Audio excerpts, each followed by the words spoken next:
Army day पर सेना प्रमुख बिपिन रावत ने अपने भाषण की शुरुआत उन वीर सैनिकों को याद करके किया जिन्होंने देश के लिए अपनी कुर्बानी दी। उन्हें सेना और देश की तरफ से नमन किया। उन्होंने परेड में डिसिप्लिन दिखाने के लिए सेना और उसमें भाग ले रहे सभी सहभागियों की तारीफ की और कहा कि इसी तरह आप देश की रक्षा और कर्तव्य का निर्वहन करते रहें। सेना प्रमुख ने कहा कि सेना ने एलओसी पर पाकिस्तान की कार्रवाई का मुंहतोड़ जवाब दिया है और उन्होंने चेतावनी देते हुए कहा कि अगर पाकिस्तान हमसे उलझेगा तो हमें समझाना भी आता है। भारतीय सैनिकों पर लगातार हमले का जिक्र करते हुए सेना प्रमुख ने कहा कि दुश्मन हमेशा हमें उकसाने की कोशिश करता है, लेकिन अब हम चुप नहीं रह सकते। उसको उसी की भाषा में जवाब देना होगा। यानी लाइन ऑफ कंट्रोल पर पूरी सक्रियता और मजबूती के साथ हमारी सेना ने दुश्मन को मुंह तोड़ जवाब दिया है, जिस कारण उनको जान और माल दोनों का भारी नुकसान होता आ रहा है। हम दुश्मन को चेतावनी देते हैं कि किसी भी प्रकार की शत्रुपूर्ण कार्रवाई पर हम भारी कार्रवाई करने से नहीं हिचकिचाएंगे। उन्होंने कहा कि पाकिस्तान हमेशा से आतंकवादियों की सहायता करता आया है। उन्हें हथियार से लेकर पैसों तक उपलब्ध कराए जाते हैं।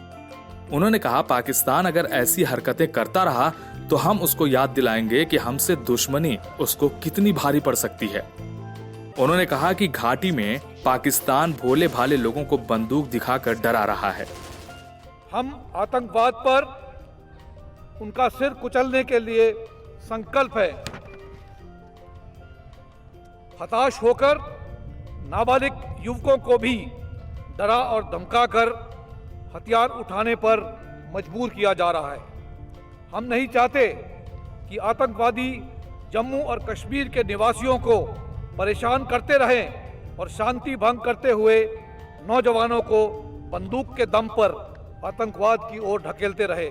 हिम्मत तुम्ही से है, ताकत तुम्ही से है। ये है भारतीय जवानों का जज्बा। ये देखिए कैसे हमारे जवान देश की रक्षा के लिए हमेशा हमारे साथ खड़े हुए हैं, कैसे देश के दुश्मनों को मुंह तोड़ जवाब देने के लिए ये है हमारी भारतीय सेना। हमारा झंडा, हमारा भारतीय ध्वज आपके सामने, ये जवान किस तरह देश के दुश्मनों को मुंह तोड़ जवाब हमेशा देते रहेंगे। सेना प्रमुख की चेतावनी पाकिस्तान के लिए काफी है, क्योंकि पाकिस्तान जानता है कि अगर वह भारत से दुश्मनी और युद्ध करेगा तो उसे 1965, 1971 और कारगिल वार जैसी हार फिर से देखनी पड़ेगी। और उसको पता हो अभी उसकी आर्थिक हालत सबसे बुरे दौर से गुजर रही है। एचएस न्यूज के लिए प्रशांत शर्मा की रिपोर्ट।